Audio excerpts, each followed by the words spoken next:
Welcome to part two of Fine Art Photography Lecture. We're going to start this off by looking at a couple of pieces by David Hockney. Now, at the very end of the last one, we looked at Cindy Sherman, who was a conceptual, she continues to actually make work. I showed her as this sort of bridge in history because her work goes back to the 70s, but she continues to make work today. I want to start our presentation on some contemporary photographic artists with David Hockney. Now, David Hockney is also a painter and he does sketches, but for a tiny period of time, which roughly coincides with when Cindy Sherman was making history paintings, he was actually doing these very unusual photographic collages that he called joiners, and he's gotten rather famous for them. Today, he's actually doing this same kind of thing with video as well as doing paintings. Definitely someone, along with everybody else in this slide presentation, that I recommend you Google and look up and find out more about them. But let's talk a little bit about these joiners. So this was a picture of his desk that he took, but it's actually not one picture. It's a couple of hundred pictures that he took just with an ordinary point and shoot camera. These are all little 4x6 machine prints. And so he actually walked across that surface. He took hundreds of photos side by side of this same object and then physically collaged them together in what he called a photo joiner. So it is both photographic, it's somewhat cubist, it's somewhat like a collage or a painting. And again, it really pushes at this notion of photography being real or truthful. This feels really like he sort of disrupted an upended space. Let's take another look at another joiner by David Hockney, a little bit simpler. And by the way, I'm trying to show you examples of all these artists. Sometimes some may feel overwhelming and like something you could never manage, but in each case, I try to show you something that might be within your the possibilities. And I've had a lot of students experiment with these areas before. So this is a portrait by David Hockney. It's far fewer images.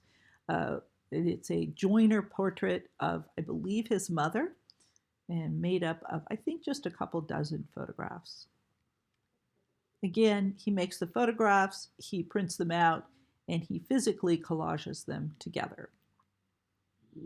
Let's move on to somebody quite different. This is Sally Mann. Sally Mann is probably one of the most famous contemporary fine art photographers today. She got very famous for her series of photographs called Immediate Family, and this is from that series. These came out in the 1990s.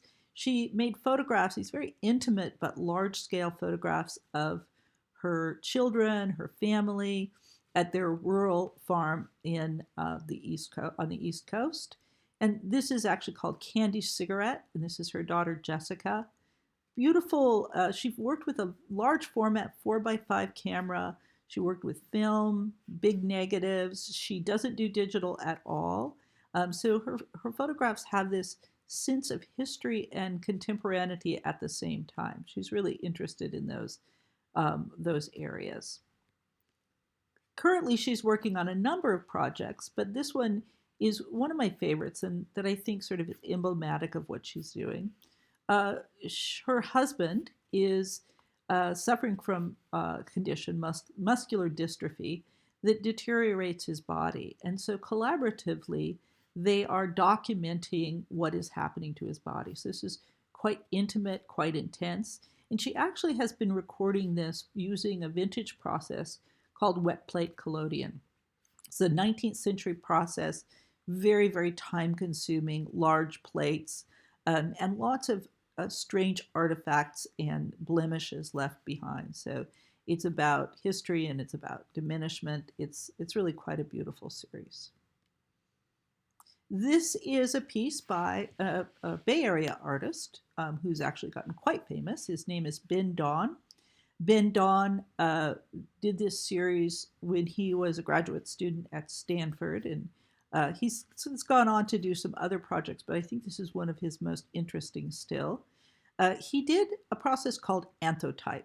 Anthotype is making photographs on plant material, and in this one, he actually took green plants and covered them with a negative and exposed them to the sun. and very unpredictable. He had to do many, many types of this. He worked with images of his own family or of the Vietnam War. Binh Don was a Vietnam refugee, but he came over when he was less than 2 years old. So this is both a recreation of his own memories and an homage to that relationship between the United States and Vietnam during that time. So these are images from the Vietnam War. These are, by the way, encased in resin so that it preserves the leaf forever. And the plants, as I understand it, are primarily native Vietnamese plants. So here's more by Binh Don. You can see these occasionally on exhibit at the De Young. I haven't seen one in a while. Now this is Wangechi Mutu, another contemporary artist. These were among some of the first things that she was exhibiting. These are very large-scale photo montages combined with painting. These are on a very, very delicate paper. She paints in, I believe, gouache and acrylic and watercolor. So they're very, very detailed, very elaborate, and they explore the depiction of African women's bodies in the media. Wangechi Mutu is from Kenya. I believe she spends most of her time in New York now, and she has done a number of series. This is a series of collages about the African women's body that she did on a series of illustrations she pulled from a book on female diseases. More recently, she's been working with postcards. And this actually talks about a very specific subject of contention among the African and African American communities, which is the appropriation of African art by Western museums. This is on a lighter note. This is, oh dear, I always do this. This is Estabrook, Dan Estabrook. Boy, I knew I'd come up with it. I should have had it written down, huh? This is Dan Estabrook. I mentioned before he does calotypes. And so he does paper negatives. He often paints on the negatives then, as well as exposes them, and then re-exposes them to a second piece of paper. And he often shows them together. So these are two large paper photographs that are negative and positive of each other. He did one of his series. His work is very personal, very intimate. And he did a series called The Seven, I believe it's The Seven Stages or The Seven Ailments of Love, and one of them is fever. So this is a calotype photograph, but also has gouache and watercolor on laid in, so it's a mixed media. Here's one of my favorites. Now, one of the freedoms of this particular area of photography is that you might just work with photographs that are not your own, and I will allow that. So this is an artist, Mauricio Catalan. Oh, I may be getting that wrong. I'll have to look it up. Anyway, he's a wonderful Italian artist, and he takes vintage photographs. He buys old vintage photographs, and he embroiders on them in various ways. So there's this real combination of history and anonymity and embellishment. They're really quite extraordinary. And again, if you're inspired by any of these artists to do, oops, I went a little fast there, to do your own thing, to do your own version of that, go for it. Because especially if you're feeling at all lost or like this whole fine art thing doesn't make any sense to you, if only one of these artists is compelling to you or inspirational to you, just go with that and make your own version of that work. This is Gregory Crutzen, super famous now. This is actually one of his earlier works. He is among a group of contemporary fine art photographers who create elaborately staged events. It's almost like creating a movie or a play. They create this event, they hire actors, they stage it, they light it, they clothe it, they do all of that, and then they photograph it. And so this is an early Gregory Crutzen, really based loosely on the story of Ophelia.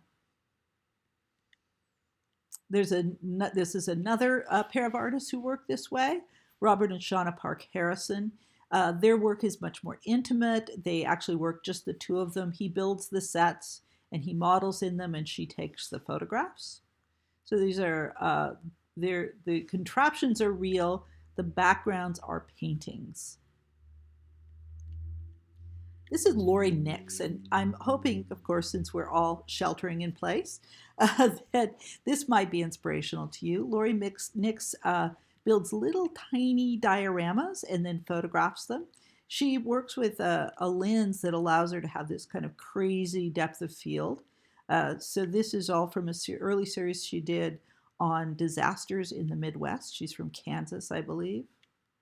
So you can see little tiny toy cars and cows and tornado in the background. This is locusts, also a Midwest disaster. And again, that's a little diorama. It's a little fake set that she built and then photographed. Now, on the conceptual end, this is Anne Hamilton. This is not a photograph by Anne Hamilton. This is Anne Hamilton herself. And she's a conceptual artist who sometimes works with photography and video. In this series that I wanted to share with you, she actually did pinhole photographs in her mouth. So the idea of this is that she is seeing with her mouth rather than her eyes. And when she makes the photograph, she cannot speak. She has to simply open her mouth. And so the film is inside a canister that's inside her mouth, and she has to open her mouth and just look or stare at the subject with her mouth. Here's some of the photographs that she's made this way. And notice that the technical acuity of these is not important. It's the concept and the idea. So these are very tiny little photographs. They're low resolution. They're strangely exposed. But the fact that we are looking through Anne Hamilton's mouth at that person, that's the real idea. I love the ones here where you can actually see her lips. This is Anne Hamilton looking at a tree through her mouth. And one more. So that's all in the realm of fine art. Okay, this is Vik Muniz. Vik Muniz, one of my favorite contemporary photographers. He was Brazilian born. He trained as a sculptor, and he lives in New York City. And he makes these very interesting, he creates images with various materials and then documents them with a camera, and then the photograph is his final product. He often recreates famous photos. This is from a photo of Jackson Pollock making one of his abstract paintings, and it's done all in chocolate syrup. This is a depiction of Sophia Loren made entirely out of diamonds on black velvet, by the way. Now, this is a bigger story, and this is one of my favorite things about Vik Muniz. Vik Muniz is from Brazil. As an adult, as a successful artist, he went back to Brazil, and he did a collaborative project with the workers at the largest garbage dump outside of Rio de Janeiro. He did this as a community project. He hired the people who normally work in the dump to work collaboratively with him, collecting garbage and making these giant photos. These are all photos of the workers made entirely out of the garbage that they collected. And so these are people. This is in this large hangar, and these are all bits and pieces of garbage down to, things that are small like bottle caps and things like that. Here's actually a finished version of that. So he photographed them, made editions, sold them, and all of the money went back into those communities. For a sense of scale, that's a toilet seat cover. Oops, didn't want to skip past that one. Another one of my favorite contemporary photographers, Hiroshi Sugimoto. He is Japanese born, spends most of his time in New York City, and he has made the most amazing series. He works quite slowly. This is from a series of photographs he made of the dioramas in the Museum of Natural History in New York. These are just very large-scale images of those dioramas. of those with the stuffed animals and the backdrops. Again, he's really interested in this sort of place between the reality of photography and the artifice of the diorama and the tension between artifice and reality, much like Cindy Sherman. In the same vein, he did a very famous series of photographs in the British Wax Museum and other wax museums around the world. So this is a wax figure of King Henry VIII, but he's photographed it, which makes it more real than real. And then one of his more famous series, this is conceptual. He wanted to create a photograph of the entire length of a movie. So he goes into movie theaters, sets up his 8x10 film camera, and turns it on when the movie starts and turns it off when the movie stops. And of course, that is a blank screen, but it is also the entire movie. Lorna Simpson is a contemporary conceptual African American artist who makes images that she combines with words, often printed onto materials like felt, which are about the African American women's body and experience. This is a found image gallery that she did. These are all, this is an installation, and these are all either ink blots or these found images from anonymous images of African American women from a photo booth. And they were found, they were discarded, and she actually took them and incorporated them into this installation. This is Nikki S Lee. Nikki S Lee, I don't know what she's doing these days. This is relatively recent. Nikki S Lee did a whole series where she would engage with a different community. She would embed herself. That is, she would become part of the community. She would have somebody take cheap disposable camera photos with her, and that was her series. So in this one, that is Nikki S Lee herself, and this is when she became an exotic dancer. This is when she became a yuppie. That's Nikki S Lee on the left. And so in each of these, she's has some relationship to Cindy Sherman. She's taking on a persona. Notice that she does not take the picture, but she has conceptualized the project. So these photographs are hers. This is Renuka Dijkstra, and very hard to describe in brief amount of time. But as a portrait artist, she does conceptual portraits. In this series, she made arrangements to photograph women within 10 minutes. I think it's within an hour of their children being born. So they would notice they're photographed against this very neutral backdrop, usually in the hospital or wherever their children were born with their babies. So she's really interested in photographing these really, really intense and often undocumented moments. She also photographed Spanish bullfighters within 10 minutes of coming out of the ring.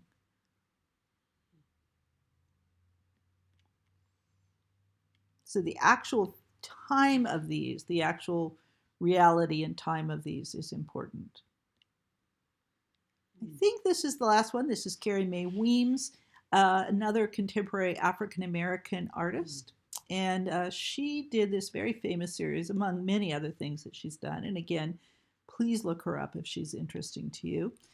These are photographs that she was able to borrow from the Smithsonian, which was actually rather challenging. These are from a very contentious collection of 19th century photographs that were done by photographers in the 19th century of African American slaves. They were done to prove that African Americans were more like animals than humans, and therefore that slavery was okay. So these are super contentious. She was able to borrow the photos, re-photograph them, and configure them into this conceptual project. And if you're having any trouble reading it, I think you can on the screen, but it says at the top, you became a scientific profile, a Negroid type, an anthropological debate, and a photographic subject. So again, Carrie Mae Weems is known as a photographer. These are not her photographs, but she conceptualized this process, rephotographed them and conceptualized them, which is a strong part of contemporary fine art photography as well as other areas. Okay, I believe that is it. Yes, sorry, I gave you an accidental preview of the next part. In the next part of this series, I'm going to show you some student examples, both from the Academy of Art and also from Solano Community College. So stand by, come back, take a break, and we'll do part 3.